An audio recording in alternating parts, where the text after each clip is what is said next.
Yes, please punish me by making it harder for you to bother me.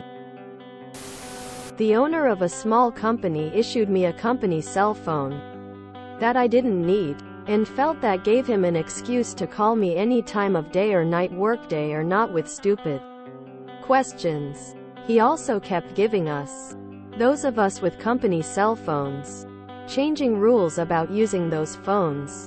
One rule was that we had to answer ASAP. Another rule was we were not to talk on the phone while driving. We had to pull over and park, then answer and talk.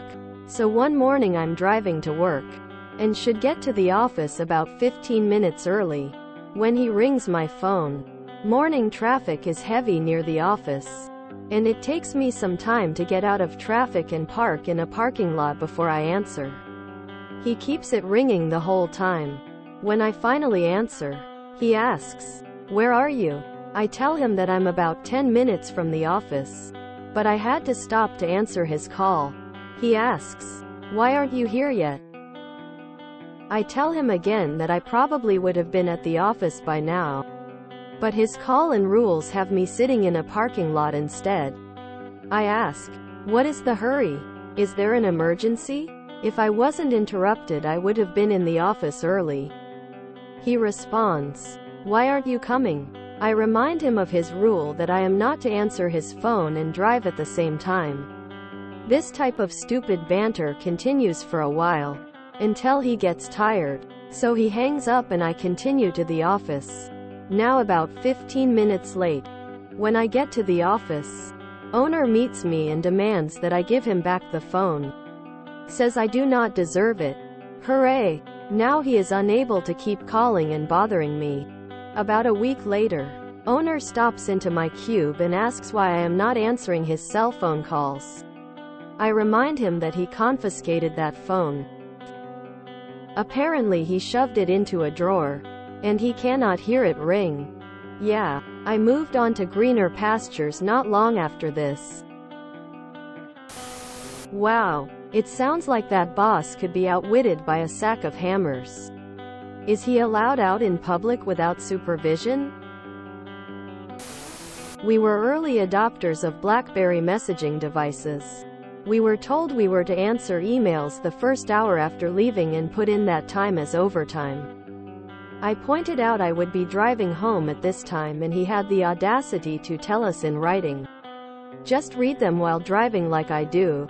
I pointed out the information in the manual warning not to read while driving.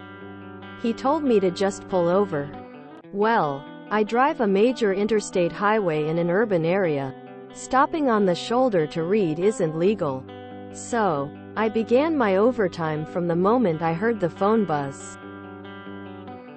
I'd start to make my way over to the exit, then get there and drive to a legal parking lot, read an email typically telling me I had a new ticket assigned to me, then drive back to the highway.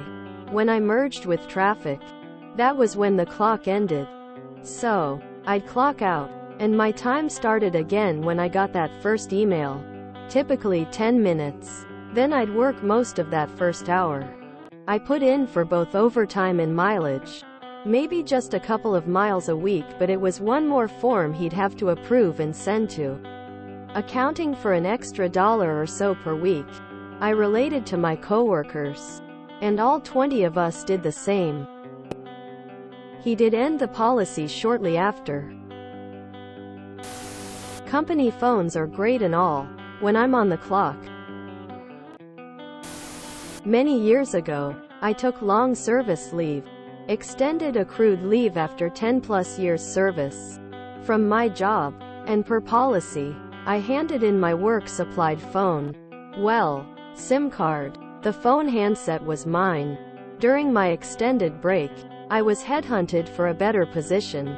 I was burned out from overwork, etc. where I was, but since I still had many weeks remaining on my leave, I was in no hurry to give my notice before I needed. I eventually visited my boss, who I respected and got along really well with, to say hi, and officially resign.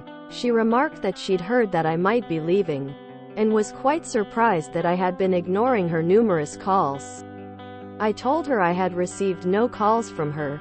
Turns out she had been calling the number of the SIM that was still sitting in a locked cabinet behind her desk, where she had placed it when I began my leave. There's no way in hell that I'd answer that phone off the clock. Reminds me of when my dad punished me for not answering his phone calls by temporarily deactivating my SIM card. How do you want me to return your call? 1 ringy dingy, 2 ringy dingies. Ignorance is curable, stupid goes to the bone. It never ceases to amaze me that, for a lot of people, work phone is viewed as a job benefit, not as a tool. On call 24/7, an hourly wage. Company pays part of my phone bill with a stipend. If I'm doing anything work-related, it's on the clock. I've managed to claw my way to a decent wage over nearly 30 years. I've got underpaid coworkers who do ridiculous amounts of work from home without clocking it.